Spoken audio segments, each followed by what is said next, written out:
한 다국적 회사에서 여성들이 자신의 외모에 대해서 어떻게 생각하는가 하는 실험을 하였습니다. 그 실험 참가 여성들은 법의학 스케치 전문가에게 내 외모는 이렇다라고 이야기를 해서 몽타주 하나를 그렸고요. 그리고 제3자가 그 여성의 얼굴을 보고 또 묘사해서 그 여성에 대해 똑같이 말해서 그 제3자가 말해서 또 하나의 몽타주를 그렸습니다.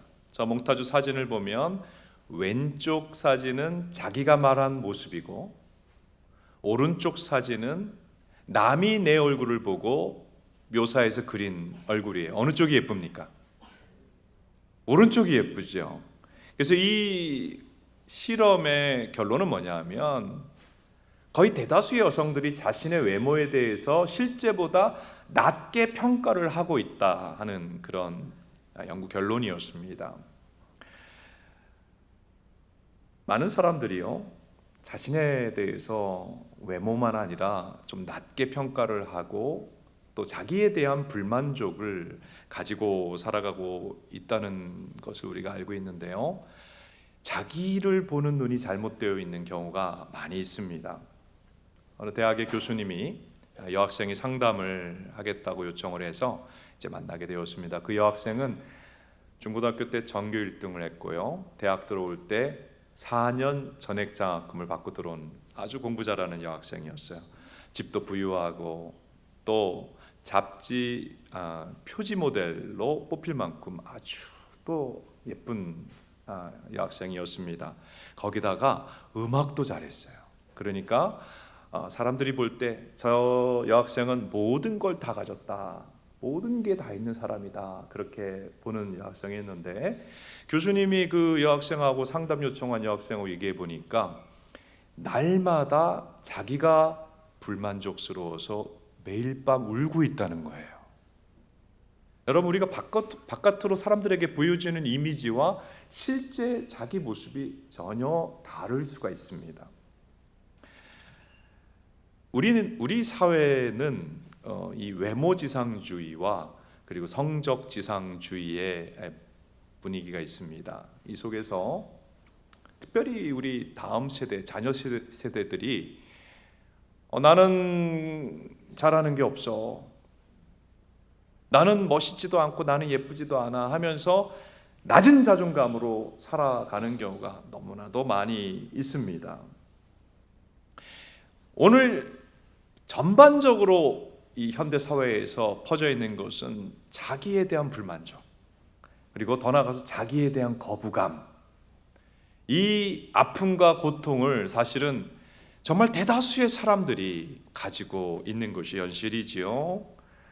아담과 하와에게 사탄이 찾아와서 유혹했던 유혹의 본질도 사실은 자신에 대해서 잘못 생각하게 만드는 시험이었습니다. 자기에 대해서 잘못 생각하게 만들어서 교만에 빠지는 것도 치명적인 문제지만, 자기에 대해서 잘못 알게 만들어서 너무 비하하고 열등감에 빠지게 하는 것도 마귀가 원하는 치명적인 유혹, 치명적인 시험이에요. 오늘 이런 시험을 극복하는 은혜를 주시기를 축복합니다. 오늘 본문은 예수님께서 요단강에서 세례 받으실 때 하나님이 예수님에게 들려주신 음성입니다. 17절을 보면 이는 내 사랑하는 아들이요 내 기뻐하는 자라 그랬습니다. 따라합시다. 이는 내 사랑하는 아들이요 내 기뻐하는 자라. 예수님이 어떤 존재인지를 알려주셨습니다. 여러분, 우리가 누구인지는 세상이 알려주는 것이 아닙니다. 우리를 창조하신 하나님이 바로 알려주실 수가 있습니다. 오늘 말씀을 통해서 우리가 누구인가, 우리의 정체성이 무엇인가 같이 살펴보기를 원합니다. 첫째로, 우리는 하나님이 사랑하는 자입니다. 한번 따라합시다. 우리는 하나님이 사랑하는 자입니다. 이 음성은 예수님이 이제 공적 사역을 시작하실 때 하나님이 들려주신 음성이었어요. 3장 17절을 다시 한번 읽어봅니다. 우리 같이 한번 읽습니다. 시작. 하늘로부터 소리가 있어 말씀하시되 이는 내 사랑하는 아들이요 내 기뻐하는 자라 하시니라. 이 음성은 예수님이 누구이신가 정체성뿐만 아니라 예수님이 어떤 삶을 살아야 되는가 삶의 사명도 알려주신 말씀이었습니다. 근데 먼저 들려주신 음성은 이는 내 사랑하는 아들이요 이는 내 사랑하는 자라는 음성을 들려주셨습니다. 이 음성은요 예수님에게만 해당되는 음성이 아니고 예수님을 믿는 자 된 우리들을 향한 하나님의 음성입니다. 하나님께서 말씀합니다. 너희는 내 사랑하는 자라 말씀합니다. 여러분, 우리가 하나님의 사랑하는 자입니다. 그래서 여러분 누구냐고 물을 때 나는 하나님이 사랑하는 자입니다. 그렇게 대답할 수 있게 되기를 바랍니다. 옆에 있는 사람에게 당신 누구요? 해보세요. 그럼 대답하셔야죠. 하나님이 사랑하는 자입니다. 하나님이 사랑하는 자가 된 것은 저절로 된 것이 아니고 예수님을 통해 우리 하나님이 우리에게 주신 선물이요 은혜입니다. 우리는 태어나면서부터 하나님을 안 믿는 자로 태어나지 않았습니까? 모태신앙이란 말은 잘못된 말이에요. 태어나면서부터 믿는 아기가 어디 있어요? 안 믿는 채로 태어나죠. 우리는 모태 불신자입니다. 우리 하나님을 거부하고 하나님 없이 살기를 원했던 사람들이에요. 그렇게 죄 가운데 살면서 결국은 하나님의 진노와 심판을 받을 수밖에 없는 대상이 되었습니다. 근데 하나님은 우리를 창조하신 분이잖아요. 우리와 관계를 회복하기 원하셨어요. 그래서 하나님이 생각해내신 해결 방법은 자기 아들 예수님을 이 세상에 보내어서 그분이 우리의 모든 죄를 짊어지고 십자가에서 우리가 받아야 될 죄값, 죄의 형벌을 대신 받으신 것입니다. 그리고 누구든지 예수님이 내 죄를 대신 속죄해 주셨다는 것을 믿는 자는 신분을 바꿔주세요. 죄인으로 심판받을 신분에서 하나님의 사랑받는 자녀로 신분을 바꿔주십니다. 오늘 예배드리는 모든 분들이 예수님을 나의 구원자로 믿고 하나님의 사랑받는 자녀 되시기를 축복합니다. 예수 믿고 하나님의 자녀 되십시오. 여기 모든 다음 세대들도 기억하십시오. 교회 왜 나옵니까? 예수님이 나의 구원자인 것을 깨닫고 예수님을 믿어 하나님의 자녀가 되기 위해 교회 나오는 거예요. 우리 자녀들 예수님을 나의 구원자로 믿고 모두 하나님의 자녀 되시기를 축복합니다. 여러분, 하나님의 자녀 된다는 거 얼마나 놀라운 특권이요 축복인지 몰라요. 부유한 가정에서 태어나는 것 이상의 세상에서 가장 귀한 축복이 예수 믿고 하나님의 자녀 되는 축복입니다. 하나님의 자녀가 될 때 하나님은 자녀된 우리들에게 이렇게 말씀합니다. 스바냐 3장 17절입니다. 우리 다 같이 읽겠습니다.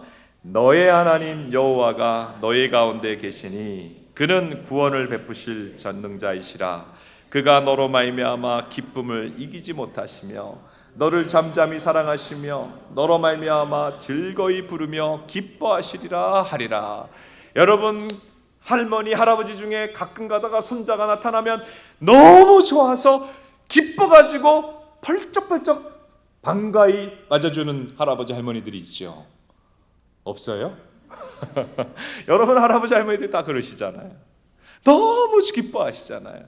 여러분, 우리 하나님께서 예수 믿고 하나님의 자녀된 우리들을 너무너무 기뻐하셔서 볼 때에 기쁨을 이기지 못하십니다.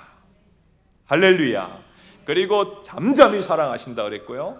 그리고 너무 우리가 사랑스러워서 우리를 보고 노래를 부른다 그랬어요. 하나님 우리를 보고 노래를 부른대요. 여러분, 가끔 가다가 이제 갓 첫 아이를 이제 얻은 젊은 부부들 부모 중에 아기가 너무 이뻐가지고 사방에 아기 사진을 올려놓고, 핸드폰에도 아기 사진이, 모든 SNS에도 자기 아기 사진을 정말 수백 장씩 올려놓고 날마다 그 아기 때문에 기뻐하다가 아기를 보면서 노래하는 사람들이 있어요. 어떤 엄마가 아기가 너무 이뻐가지고 아기를 보면서 노래를 지어서 노래를 불렀어요. 그게 저희 아내입니다. 얼마나 아기가 이쁜지, 아기를 볼 때 노래를 불렀어요. 근데 우리도 그럴진데 하나님이 우리를 보면서 노래를 부르신다. 할렐루야. 그 마음 느껴지세요? 그래서 여러분, 예배라는 것이 우리가 하나님 감사합니다, 우리를 구원해 주시니 감사합니다, 우리 죄를 사해 주셔서 감사합니다, 찬양 부르잖아요. 근데 하나님은 가만히 듣고 계신 것이 아니고 우리가 너무 예쁘고 사랑스러우시고 너무 좋으셔서 하나님도 우리 보고 노래하시는 시간이 예배 시간인 줄로 믿습니다. 하나님 우리를 기뻐하시고 기뻐 노래하신다. 그리고요, 우리가 예수 믿고 하나님의 자녀 되었다는 것은 우리의 모든 수치를 벗겨주시고 우리를 영광스러운 존재로 만들어 주셨다는 뜻입니다. 여러분, 사람에게 제일 고통 중에 하나가 수치예요. 수치, 부끄러움. 근데 예수 믿을 때 우리 부끄러움이 다 벗겨집니다.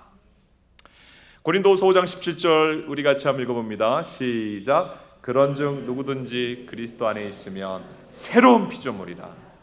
전 것은 지나갔으니 보라, 새 것이 되었도다. 여러분, 예수 믿었습니까? 예수님을 마음에 모셨습니까? 부끄러운 우리 모습을 예수님이 다 벗겨주시고 존귀하고 영광스러운 새 피조물 되게 하셨습니다. 여러분 따라하세요. 가슴에 손 얹고 따라하세요. 예수님 안에서 나는 영광스러운 새로운 피조물입니다. 여러분, 새 사람이 되었습니다. 영광스러운 존재가 예수님 안에서 되었습니다. 우리가 예수 믿기 전에는 마치 여러분 탄소 아세요? 카본, 영어로 카본.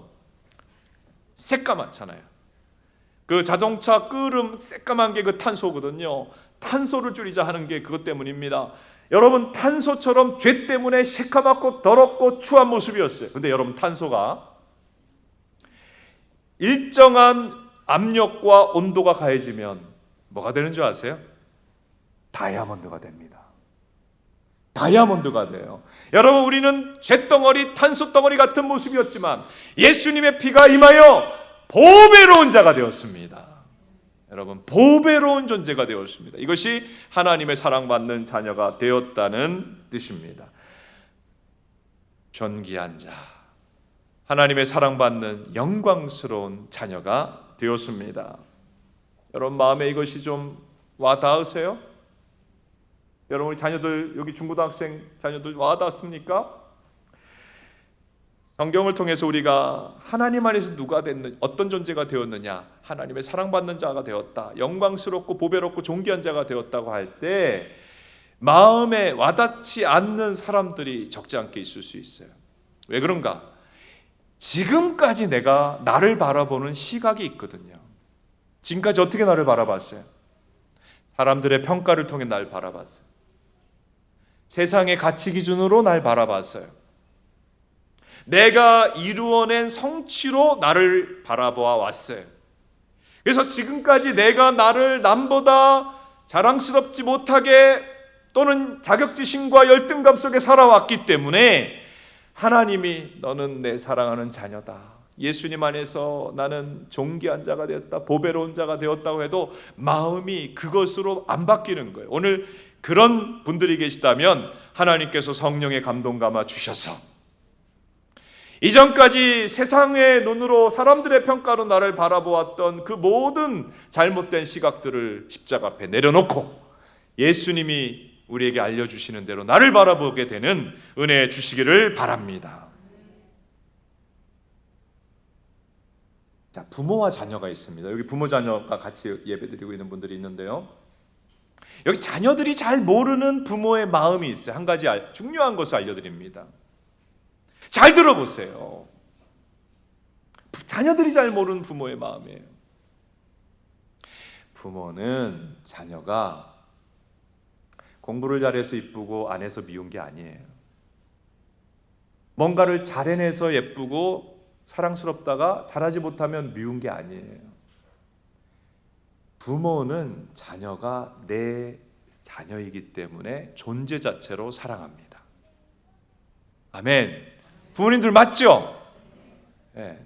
그러니까 엄마 아빠가 공부 열심히 해라, 왜 이렇게밖에 못했냐 하는 것은 얼마든지 더 멋진 삶을 살 수 있기 때문에 독려하고 격려하는 것일 뿐이지 존재 자체로 자녀들이 이쁘고 사랑스러운 것이 부모님의 마음이에요.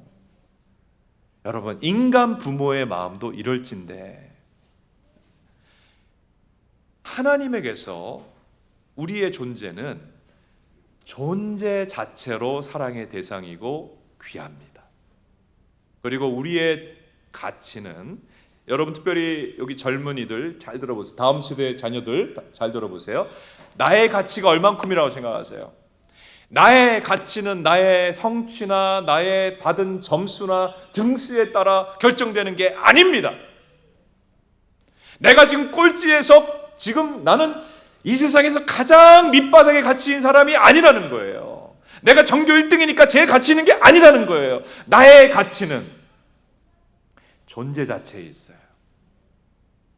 그리고 부모와의 관계, 특별히 하나님과의 관계에서 내 가치가 결정됩니다. 따라합시다. 하나님과의 관계에서 내 가치가 결정된다. 황소머리라고 하는 작품이 있습니다. 가만히 보면 저거는 폐 자전거로 만든 작품이라는 걸 알 수 있게 돼요. 폐 자전거에 안장을 뽑아서 얼굴을 표시했고 그 손잡이를 뽑아서 거기에 끼워서 뿔을 표시했습니다. 여러분, 이 황소머리 작품이 가격이 얼마나 될 것 같습니까? 시은이 얼마 될 것 같아요? 그냥 예상해서 얘기해 보세요. 10만 원. 역시 지성적인 우리 따님이에요. 예, 그 뒤에 다나 얼마일 것 같아요?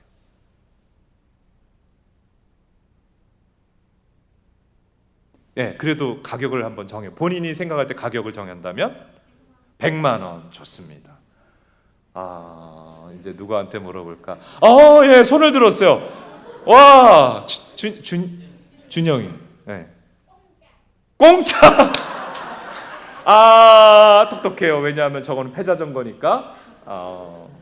자, 저것이 1942년도에 만들어진 작품이고 50년 후에 저것이 팔릴 때 300억에 팔렸어요. 자, 이유는 작가가 피카소였기 때문입니다. 자, 모든 작품은 그 가치가 작가에 의해서 결정됩니다. 창조자에 의해서 결정됩니다. 여러분, 우리의 가치를 세상이 공부로, 외모로, 때로 키로, 성적으로, 운동 능력으로 평가를 쫙 했어요. 여러분, 우리 가치는 누가 결정합니까? 우리를 창조하신 하나님이 결정하고 알려주시는 거예요. 할렐루야. 여러분, 피카소가 있어요. 피카소의 작품이 300억이에요. 하나님, 피카소보다 어마어마하게 높으신 하나님이 지어서 창조하신 우리 가치는 얼마일까요? 300억 미칠까요? 위일까요? 위. 얼마로 할까요? 얼마로? 네. 1000억, 경 넘어가는 거예요. 여러분, 하나님이 창조하시고 구원하신 우리의 가치는 하나님이 결정하세요. 하나님 뭐라 그러신지 아세요? 나는 내가 창조한 너희가 너무 귀하고 너희를 사랑의 관계로 맺고 너희를 세우기 위해서 내 아들을 십자가에 내어 주었다라고 말씀하세요. 그래서 우리는 하나님의 아들인 예수님의 피값으로 하나님의 자녀로 받아들여지고 새 피조물이 되었어요. 그러면 우리의 가치는 최소한 어느 만큼이냐? 예수님의 피만큼 가치가 있어요. 다른 말로 하면 우리는 하나님 안에서 예수님의 생명만큼의 가치가 있습니다.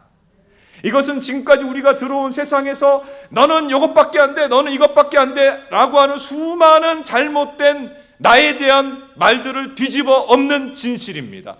따라합시다. 나는 예수님의 생명만큼 가치가 있다. 네, 옆에 있는 분들에게 말씀해 주세요. 예수님의 생명만큼 당신은 가치가 있습니다. 그리고 여러분, 피카소의 황소머리를 볼 때에 그냥 그렇잖아요. 저도 저 작품을 보고 근데 저게 피카소의 작품이니까 대단하다 하는 것이죠. 여러분, 하나님이 창조하신 우리는 피카소의 작품보다 어마어마하게 훌륭합니다. 여러분, 하나님의 창조물입니다. 우리 하나님의 걸작품입니다. 에베소서 2장 10절에 우리는 그의 만드신 바라. 여러분, 모두 하나님이 만든 작품입니다. 우리는 그의 만드신 바라고 할 때 그 단어가 헬라어로 걸작품이라는 단어예요. 우리는 하나님이 만드신 걸작품입니다. 믿습니까? 예, 그래서 우리는 특별해요. 자, 옆에 있는 분들에게 이야기해 줍니다. 너는 하나님의 걸작품입니다. 당신은 하나님의 걸작품입니다. 당신은 특별합니다. 너무너무 특별합니다. 여러분, 사탄 마귀는 우리가 누구인지를 잘못 알게 만들어요. 세상은 우리가 누구인지 지금까지 잘못 알게 만들었어요. 여러분, 그래서 열등감이 생기고 자기 비하가 생기고 나는 못해, 나는 이것밖에 안 돼, 나는 이런 흐름이 세상의 흐름이에요. 오늘 이 모든 잘못된 세상이 주입해 준 것들이 다 뽑혀나가고 예수님의 십자가에 내려놓아지기를 바랍니다. 그리고 너는 예수님 안에서 세상에서 가장 존귀하고 보배로운 내 사랑하는 자녀이다. 이 올바른 정체성을 우리 모두 회복하게 되기를 축복합니다. 두 번째, 우리가 누구입니까? 같이 한번 읽어봅니다. 우리는 하나님을 기쁘시게 하는 자입니다. 예수님께 그 요단강에 세례 받으실 때, 공생의 사역을 시작할 때 하나님이 주신 예수님이 누구냐 하는 말씀이 두 번째 마디 말씀이 사랑하는 자요 다음에 내 기뻐하는 자라. 내 기뻐하는 자라는 음성은 예수님이 어떤 삶을 살아야 되는지 예수님의 삶의 비전과 소명을 알려주는 말씀이었습니다. 근데 이 말씀은 예수님만 아니라 하나님의 자녀된 우리들에게도 주시는 말씀이라 그랬어요. 여러분, 우리는 왜 살아야 됩니까? 우리는 무슨 삶의 목적을 위해서 살아야 됩니까? 여러분, 여기 어린 자녀들도 그 문제를 생각하고 고민합니다. 지금까지 우리는 세상이 우리에게 말해주는 삶의 목표를 붙잡고 살아왔어요. 세상은 뭐라고 말하죠? 공부 열심히 해라. 그래서 좋은 대학을 가라. 좋은 대학 나오고 좋은 직장에 들어가서 돈을 많이 벌어라. 그것이 성공이요, 그것이 행복이다. 그러면 천국 같은 삶이 펼쳐질 것이라고 얘기를 해요. 그래서 공부 열심히 하고 좋은 대학 나오고 좋은 직장 가고 돈 많이 벌으려고 노력을 해왔어요. 근데 여러분 중에 나이가 이미 드신 분들, 중년 이상 되신 분들, 그 시기 지나갔죠? 그런 거 다 이루어도 봤죠? 어떻습니까?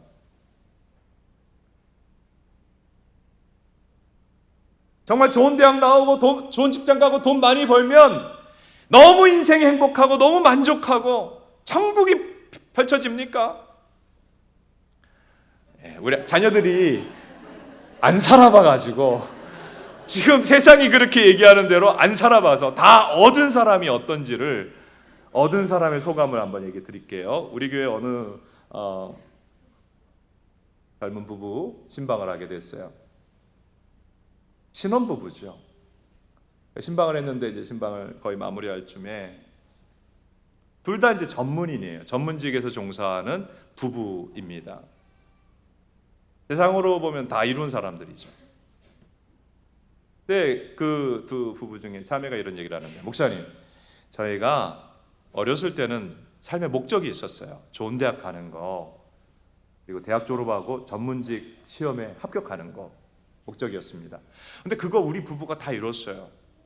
그리고 좋은 지금 법인에도 지금 다니고 있고, 그리고 결혼도 했고 애기도 있어요. 근데 목사님, 지금 우리 부부는 삶의 목적이 없어요. 목적이 뭔지 모르겠어요. 지금 저희 부부는 너무 허무해요. 과거에 이룬 거, 원하는 거 다 이루었는데 허무하고 공허해요. 삶의 목표가 없어요.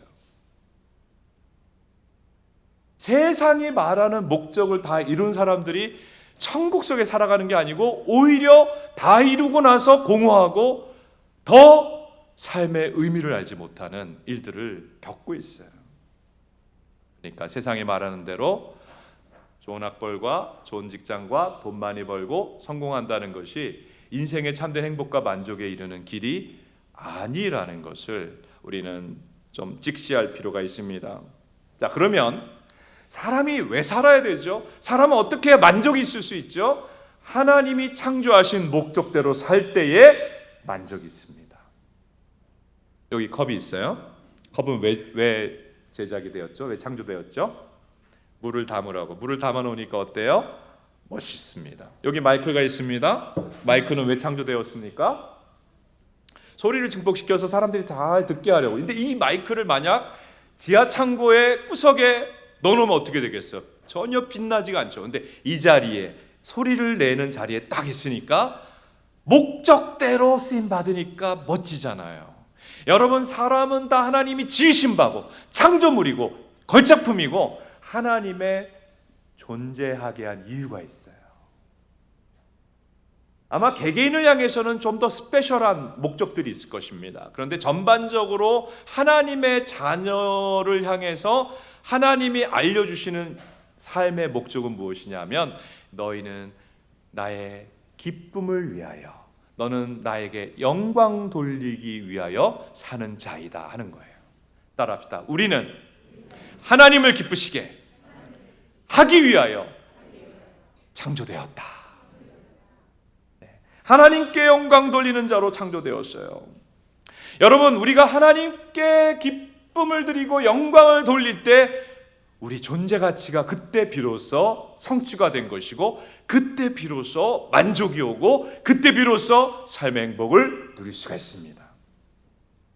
미국의 유수한 대학을 석박사를 하고 한국의 정말 제일 좋은 자리에서 일하는 사람들도 맨날 고민해요. 내가 이거 왜 하지? 내가 이 연구 왜 하지? 이거 해서 내가 이거 하려고 태어났나? 여러분, 내가 하나님이 창조한 존재 목적을 이룰 때 거기서 의미가 발생하는 거예요. 하나님께 기쁨이 되고 하나님께 영광이 되는 삶이 우리의 삶의 목적입니다. 자, 그러면 이제 궁금하죠? 어떻게 하면 나는 하나님께 기쁨을 드리고 영광을 돌리는 삶을 살 수 있을까? 우리가 예배할 때 하나님께 기쁨이 됩니다. 여러분, 하나님께 기쁨 드리는 존재로 우리가 창조되었는데, 감사하고 찬양하고 예배할 때 하나님이 기뻐하세요. 오늘 이 자리에 예배하러 나온 모든 분들, 우리 또 참여하는 모든 자녀들, 하나님이 여러분 보면서 너무너무 기뻐하시는 줄로 믿습니다. 삶의 존재 목적이 이제 성취되고 있는 줄로 믿습니다. 그러니까 내 존재 목적이 성취되는 시간이니까 예배 시간이 행복한 시간이 되는 거예요. 이사야 43장 21절입니다. 우리 자녀들이 한번 읽어보세요. 우리 다음 세대가 청년부까지 시작. 이 백성은 내가 나를 위하여 지었나니 나를 찬송하게 하려 함이니라. 너무 잘 읽었죠? 우리 박수 한번 하겠습니다. 너무 이뻐요, 목소리가. 여러분, 사람은 원래 하나님을 예배하기 위해 창조되었어요. 하나님께 찬송 드리기 위해 창조되었어요. 이게 우리 존재 목적이에요. 여러분, 그래서 우리가 진리를 깨닫고 하나님을 알게 되면 찬양하게 돼요. 예배 드리고 싶어져요. 여러분, 제가 중고등학교 때 삶의 목적이 무엇인가 막 방황하고 고민할 때 하나님 만나고 나니까 너무너무 예배 드리고 싶은 거예요. 너무너무 찬송 드리고 싶은 거예요. 여러분, 오늘 이 자리에 계신 분들, 하나님을 알고 하나님 만나고 예배 드리고자 하는 열망이 충만하게 되기를 바랍니다. 찬양 드리고자 하는 마음이 뜨거워지기를 바랍니다. 여러분, 우리는 찬양하기 위해, 예배하기 위해 창조되었어요. 어떤 분들은 이런 생각을 하고 이런 말을 해요. 한 주간의 삶을 잘 살기 위해서 오늘 예배를 드리게 하시니 감사합니다 하는 분도 있는데, 이것은 조금 성경을 잘못 보신 거예요. 우리는 삶을 잘 살기 위해서 예배 드리는 게 아니라 예배를 드리기 위해서 사는 거예요. 아멘. 성경은 그렇게 얘기해요. 우리는 예배자로 예배하기 위해, 찬양하기 위해 지음받았다. 우리의 한 주간의 삶을 열심히 살고, 그리고 그 삶을 들고 예배하기 위해서 태어난 존재입니다. 예배는 우리의 삶 가운데서 하나님을 가장 기쁘시게 하는 섬김과 봉사예요. 로마서 12장 1절을 한번 읽어보겠습니다. 다 같이요. 시작. 그러므로 형제들아, 내가 하나님의 모든 자비하심으로 너희를 권하노니 너희 몸을 하나님이 기뻐하시는 거룩한 산제물로 드리라. 이는 너희가 드릴 영적 예배니라. 여러분, 하나님께 예배드리는 자로 우리가 부름받았는데 맨 끝에 문장을 보세요. 이는 너희가 드릴 영적 예배니라. 이거 헬라어 원문으로 보면 이는 너희가 드릴 합당한 봉사이니라 라고 되어 있어요. 예배는 하나님께 드리는 봉사인데 합당한 봉사가 있기도 하고 합당하지 않는 봉사가 있기도 하다. 즉 하나님이 받으시는 예배도 있고 하나님이 받으시지 않는 예배도 있다는 거예요. 어떤 예배를 하나님 받으십니까? 우리의 마음을 드리는 예배입니다. 우리의 사랑을 드리는 예배입니다. 우리의 정성을 다하는 예배가 하나님께 받으심직한 합당한 봉사요 예배가 되는 줄로 믿습니다. 여러분, 게임할 때는 온 정신을 다해서 하잖아요. 그리고 동영상 볼 때는 그냥 얼이 빠져서 막 보잖아요. 전심을 다해 보잖아요. 예배할 때는 피곤한 모습으로 이렇게 찬양 시간에도 방관하듯이, 말씀 시간에도 그냥 딴짓하면서 예배를 드린다면 그 예배를 하나님 받으실까요? 안 받으실까요? 받으시지 않는 거예요. 하나님께 합당한 봉사의 예배를 드리라고 그랬어요. 여러분, 오늘 이 자리에 예배하는 분들, 우리는 예배를 통해 하나님을 기쁘시게 하는 존재인데 마음과 정성과 온 힘과 마음을 다해서 정성을 다 예배하며 하나님을 기쁘시게 하는 우리 모두가 될 수 있기를 바랍니다. 예배하다가 땀나도록 예배해야 되는 거예요. 예배하다가 땀나 보신 분 손 들어보세요. 찬양하고 기도하고 예배하면서, 예배는 하나님께 드릴 봉사라 그랬어요. 섬김이라 그랬어요. 그런 정성을 다하는 예배자가 됩시다. 예. 그리고요, 하나님 기뻐하시는 것이 어떻게 기쁘시게 하느냐? 열매를 맺어드림으로 하나님을 기쁘시게 할 수가 있습니다. 하나님 기뻐하시는 열매를 맺어드림으로. 요한복음 15장 8절입니다. 우리 자매님들 한번 읽어주세요. 시작. 너희가 열매를 많이 맺으면 내 아버지께서 영광을 받으실 것이요 너희는 내 제자가 되리라. 우리는 하나님께 열매 맺어드림으로 영광을 돌려요. 근데 그 열매가 무엇일까요? 요한복음 15장 17절에 답이 있습니다. 형제님들 읽겠습니다. 내가 이것을 너희에게 명함은 너희로 서로 사랑하게 하려 함이라. 하나님의 기쁨을 위하여 우리가 창조되었는데 하나님께 기쁨을 드리고 영광을 돌리는 길은 사랑의 열매를 맺어 드림으로 가능해지는 것이죠. 하나님을 사랑하면 하나님 기뻐하고, 내 곁에 있는 사람을 사랑할 때마다 하나님 기뻐하시는 거예요. 여러분, 여기 자녀들, 형제간에, 자매간에 이거 내 거야, 왜 이거 가져갔어? 싸우면 하나님이 기뻐할까요? 슬퍼할까요? 네, 하나님 슬퍼하셔요. 내 거 써, 얼마든지 입어, 마음껏 해, 사랑해. 자, 옆에 있는 형제들끼리 사랑해 한번 해보세요. 미워합니까? 예, 사랑해 해보세요. 여러분, 하나님이 기뻐하십니다. 또 우리 자녀들 잘 들어보세요. 부모를 하나님 어떻게 하라 그랬어요? 부모를 어떻게 하라? 공경하라, 사랑하라. 예, 부모를 사랑하고 공경하면 하나님이 기뻐하시고 영광 받으세요. 또 부모는 자녀를 사랑하면 하나님 기뻐하세요. 부부는 너 저런 사람하고 내가 결혼했어? 이런 마음을 갖고 살아가면 하나님 어떻게 하시겠어요? 얼마나 마음 아프시겠어요? 자, 옆에 있는 부부 바라보세요. 당신 만난 것은 축복입니다. 그런 마음으로 사랑할 때 하나님이 기뻐하시는 거예요. 하나님 기뻐하시는 거예요. 그리고 우리 교우들, 우리 한 성도들 서로 한번 바라보세요. 왜 우리가 만났을까요? 사랑하라고. 성도 간에 사랑할 때 하나님이 기뻐하십니다. 직장에서 직장 동료들, 또 상사, 부하 사랑할 때 하나님이 기뻐하십니다. 그리고 더 나아가서 나랑 별로 관련이 없는 것 같지만 어려움에 처해 있는 사람을 사랑할 때 하나님이 기뻐하시는 거예요. 우리 이것을 위해서 지음받았어요. 20세기 초에 미국 보스턴 외곽의 정신병원에서 일어난 일입니다. 그 정신병원에 어린 소녀 하나가, 애니라는 소녀 하나가 입원해 있는데 의사들이 정말 아무리 노력을 해도 이 소녀가 낫질 않는 거예요. 아예 반응이 없어요. 그래서 결국은 의사들이 포기를 하게 됐어요.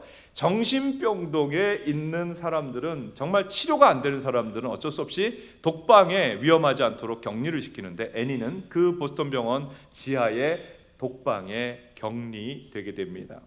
그 격리병동을 이제 담당했던 간호사 중에 한 분이 크리스찬이셨는데, 이런 환자들도 하나님이 지은 피조물이고 하나님의 사랑을 받아야 된다, 이 마음을 가지고 봉사를 했어요. 그래서 그 애니가, 어린 소녀가 얼마나 가엾습니까? 갇혀있는 독방에 가서 그 앞에서 책을 읽어줬어요. 그리고 기도를 해줍니다. 애니 아무 반응이 없어요. 근데 기도해 줍니다. 우리 애니가 이 방에서 나와서 정상적인 생활도 하게 하나님 도와주세요.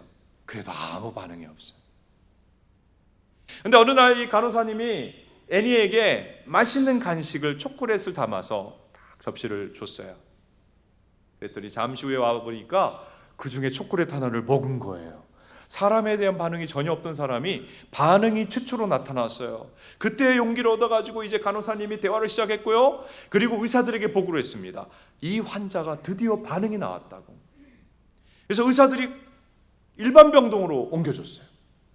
그리고 이제 2년 동안 집중 치료를 해서 이 애니는 완전히 이 정신질환에서 벗어나서 정상적인 삶을 살 수 있게 되었습니다.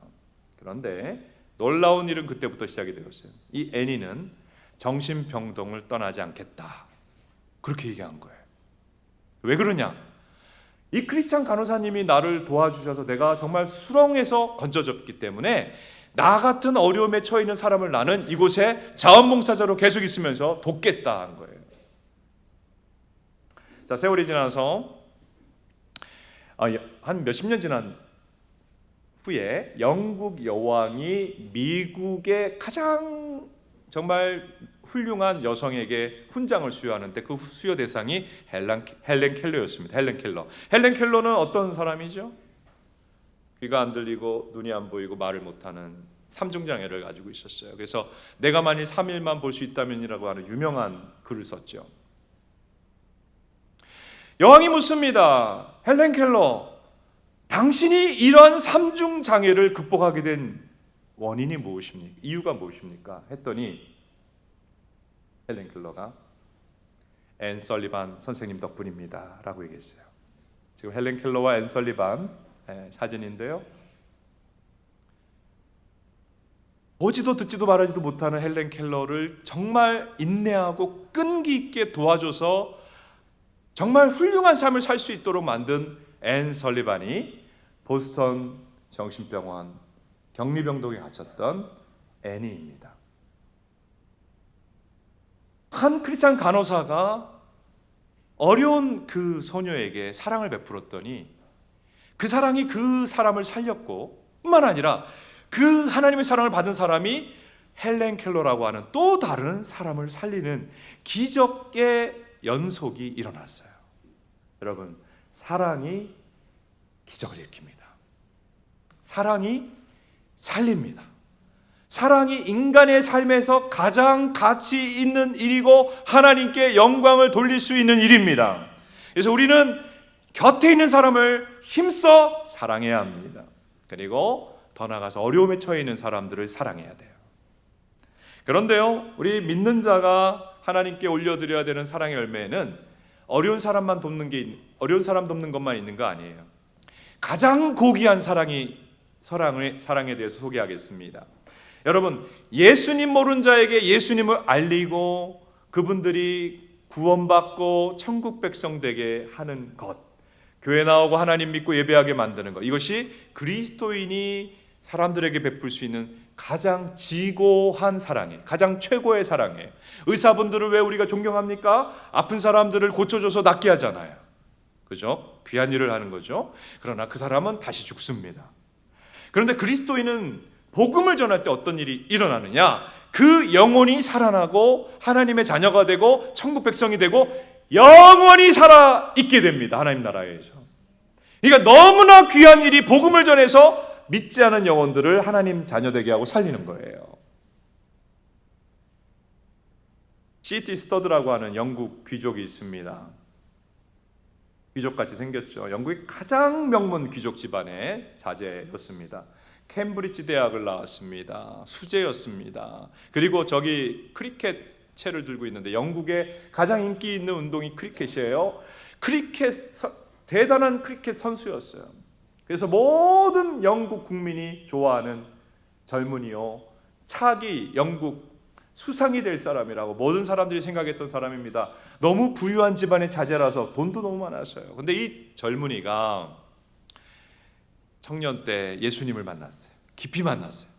복음을 깨달았어요. 그리고 나서 자신의 삶이 여러 가지로 살 수 있어요. 영국 수상도 될 수 있고 정치인 될 수 있고 경제인이 될 수도 있는데 내 인생에서 가장 가치 있는 일은 하나님께 기쁨이 되는 것이고 복음을 전하는 것이라는 것을 깨닫고 모든 것을 내려놓고 중국 오지, 아프리카 오지에 가서 이제 선교하는 삶을 살게 됩니다. 나중에 웩이라고 하는 선교단체를 창시하게 되었죠. 이 젊은이가, 이 귀족 아들이 남긴 유명한 말이 있어요. 명언이 있습니다. 한번 보겠습니다. 한번 읽어봅시다. 오직 한 번뿐인 인생 속히 지나가리라. 오직 하나님을 위한 일만이 영원하리라. 따라합시다. 한 번 더. 오직 한 번뿐인 인생 속히 지나가리라. 오직 하나님을 위한 일만이 영원하리라. 여러분, 하나님을 가장 기쁘시게 하는 일이 예수님의 복음을 나누어 영혼을 살리고 영혼들을 구원하는 일입니다. 여러분, 우리는 그냥 시시한 삶을 살라고 지음받은 게 아니라 가치 있고 의미 있고 하나님께 영광 돌리는 일을 하도록 창조되었습니다.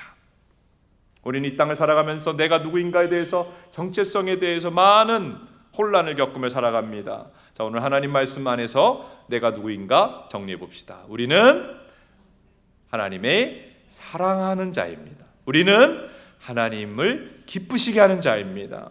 모든 잘못된 나에 대해서 내가 스스로 세웠던, 남이 알려주었던, 세상이 말해주었던 다 모든 잘못된 정체성을 오늘 뽑아서 십자가 앞에 내려놓고 하나님이 주시는 바른 정체성으로 살아가는 은혜 주시기를 축복합니다.